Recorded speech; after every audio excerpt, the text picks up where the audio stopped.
Magandang hapon mga ka-explorer, nandito tayo ngayon sa Greenbelt, Makati.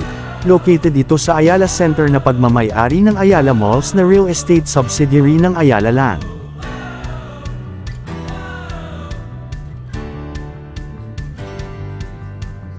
Ang mall na ito ay nagbukas noong 1988 at isa sa mga flagship projects ng Ayala Corporation.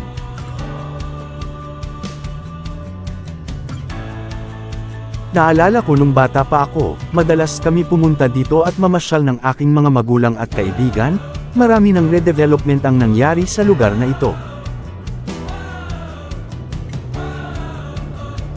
Halika at samahan niyo ako na libutin ang mall na ito. Please don't forget to like and subscribe sa channel na ito. Pindutin din ang notification bell para palagi kang updated sa mga bagong video na maa-upload ko.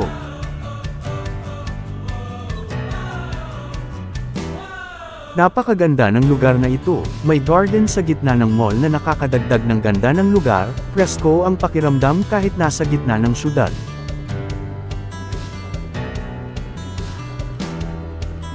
Pet-friendly din ang mall na ito kaya pwede mo na dalhin ang inyong mga alaga. Napapalibutan din ng mga restaurants ang mall kaya sigurado na maraming mapagpipilian na makakainan, may fast food at casual dining restaurant din.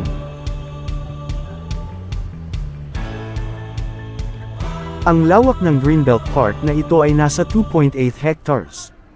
Hardin na nasa gitna ng isang world-class na shopping at dining paradise.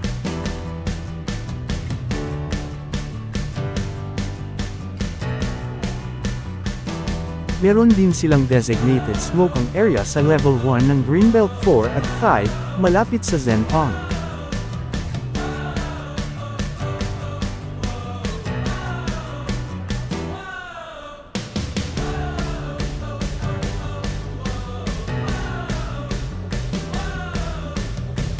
Ang Greenbelt ay marami ding basement parking na nasa underground dito. Meron ding parking na available sa Paseo de Rojas at Esperanza Street.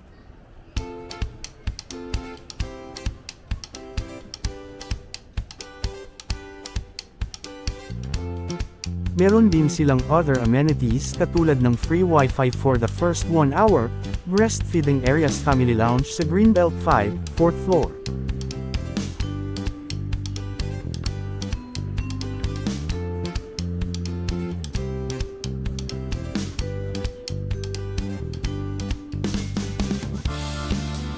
Offering a remarkable retail, dining and entertainment option in the city.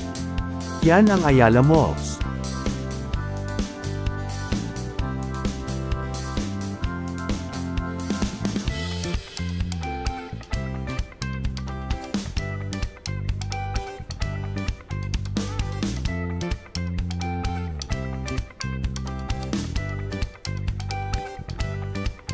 Sa mall na ito mo rin matatagpuan ang mga sosyal na brands katulad ng Dior, Louis Vuitton, Tiffany & Company, Fendi, Bulgari, Cartier, Kenzo Paris, Zegna, Max Mara at marami pang iba.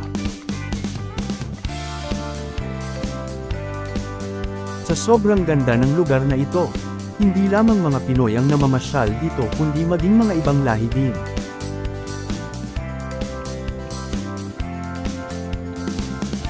Ang mall ay bukas from 11 ng umaga hanggang 9 ng gabi, at hanggang 10 ng gabi naman every weekend.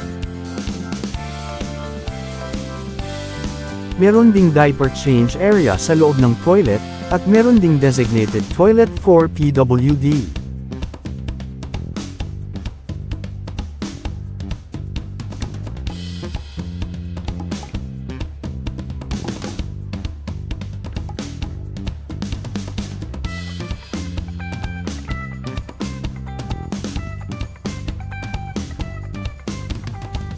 Meron din silang designated smoking area sa level 1 ng Greenbelt 4 at 5, malapit sa Zen Pond.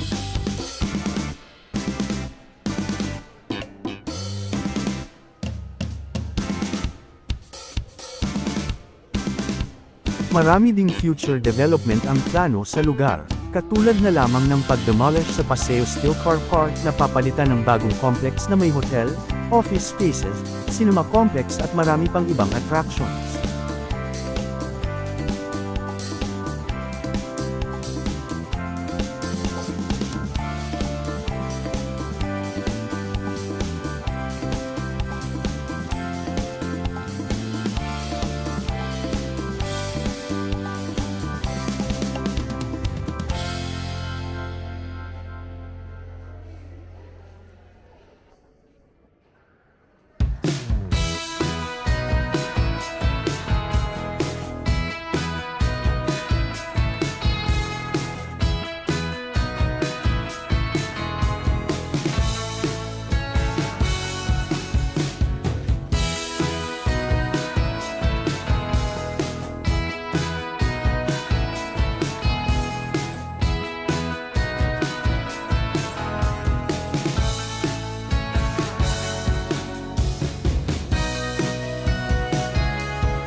Makikita din sa gitna ng garden ang chapel na ito kung saan marami din ang nagsisimba.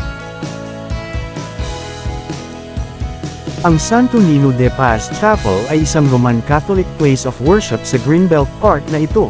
Sa sentro ng complex na ito, built as an open-air concrete dome sa gitna ng pond, may misa sa chapel na ito at dito rin nagaganap ang iba pang religious activities.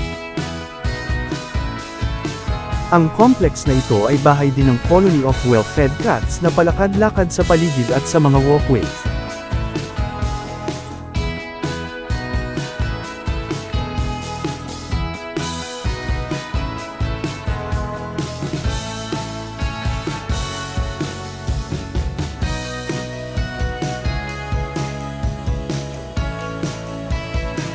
Meron ding fish pond sa garden na ito na talaga namang nakaka-relax sa pakiramdam.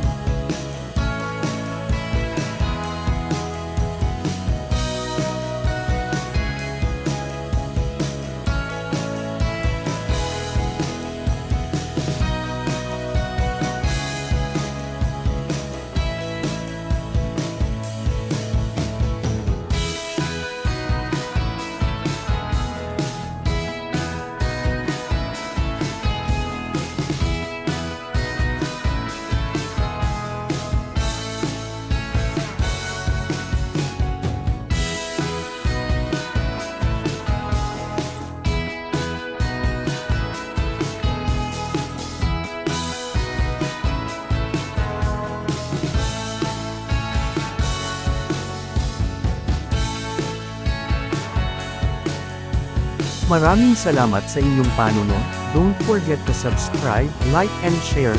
Thank you for watching.